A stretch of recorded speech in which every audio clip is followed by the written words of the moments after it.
सोमवारचा दिवस हा अपघाताचा वार ठरलाय आणि हे सगळे अपघात आता काही अपघात समृद्धी महामार्गावर झालेत।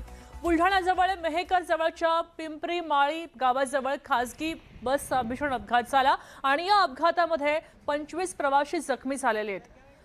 दोघांची प्रकृती खरं तर अत्यंत गंभीर आहे आणि बाबा ट्रॅव्हल्सची ही बस होती, पुण्यावरून नागपूरला जात होती। भरधाव जाणाऱ्या या बसनं ट्रकला मागून धडक दिली आणि शहापूर जवळ भरधाव ट्रकनं कारला धडक दिली। या अपघातात कारमधले 6 जण गंभीर जखमी झाले। रस्त्याच्या कडेला उभ्या असलेल्या कारला पाठवून एका कारनं धडक दिली आणि या अपघातात एकाच कुटुंबातले 6 जण गंभीर जखमी आहेत। छत्रपती संभाजीनगरमध्ये समृद्धी महामार्गावर भीषण अपघात झाला। कारचं टायर फुटलं, चालकाचं नियंत्रण सुटलं आणि कार सुरक्षा कठडा तोडून 20 फूट खोल पुलाखाली कोसळली।